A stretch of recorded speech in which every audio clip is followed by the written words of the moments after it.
Le président de la transition burkinabé lance des pics à la Côte d'Ivoire, le Sénégal et la France après que la Côte d'Ivoire ait baissé le volume d'électricité transmis au Mali. Suivez le discours du président Ibrahim Traoré jusqu'à la fin. On nous traite de putschistes. Nous ne sommes pas français, nous ne comprenons pas ce que ça veut dire.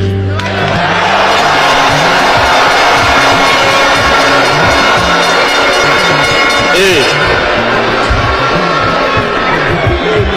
les valets locaux, qui sûrement ne comprennent même pas le sens profond du mot, nous appellent aussi putschistes. Très bien, on se l'approprie. Au fil de ces années, pour ce qui concerne le Burkina Faso, vous avez dû remarquer, tous les corps ont été déstructurés. Plus d'entraînement, plus rien pour l'armée.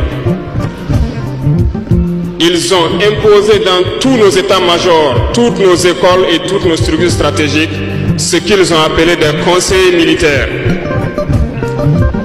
Lorsque nous nous sommes révoltés le 30 septembre 2022, la première des choses était de chercher à savoir qui sont ces conseillers militaires et où ils étaient. Nous avons donc pu identifier que le mal est profond. Et la première des choses était de leur demander de quitter notre armée.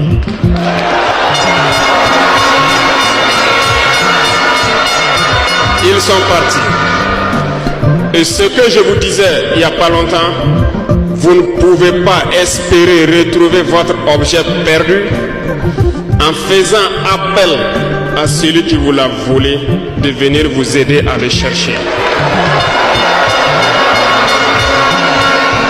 Lorsque nous avons déjà demandé aux conseillers de partir, nous avons senti des manifestations. On nous a fait comprendre qu'on ne pourra pas s'en sortir sans eux. Et à chaque fois qu'ils nous le disaient, ça s'est traduit par des attaques d'envergure sur le terrain. Nous avons bien reçu le message. Lorsqu'à l'orée donc de l'année 2023, nous avons décidé de dire donc aux forces étrangères présentes ici de partir parce que nous voulons lutter en burkinabé.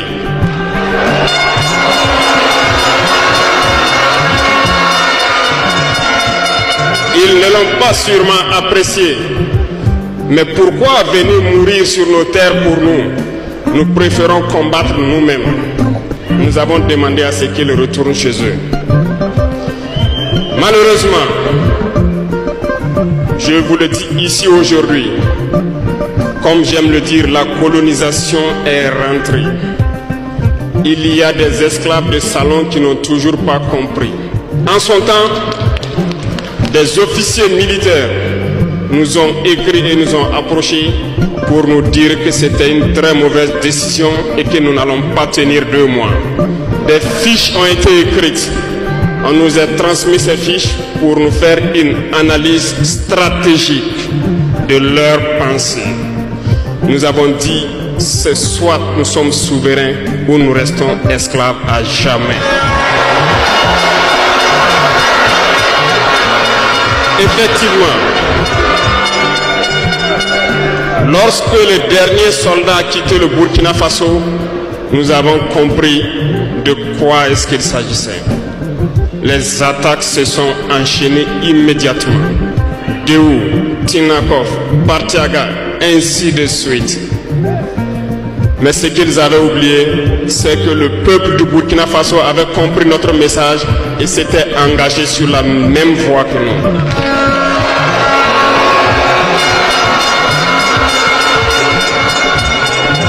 Nous nous sommes réorganisés rapidement et subitement, nous avons constaté que toutes les cellules dormantes terroristes se sont réveillées au Burkina Faso.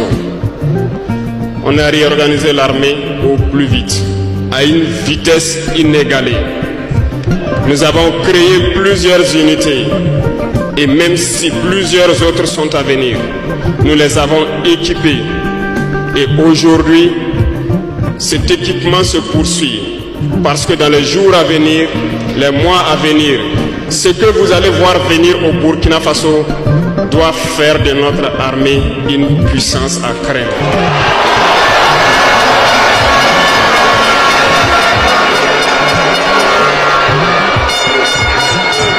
Nous n'allons pas lésiner sur les moyens. Nous avons compris que le combat qui est engagé contre l'impérialisme sera dur, très dur. Mais seuls les durs vont passer et les Burkinabés sont des durs. Et nous allons passer.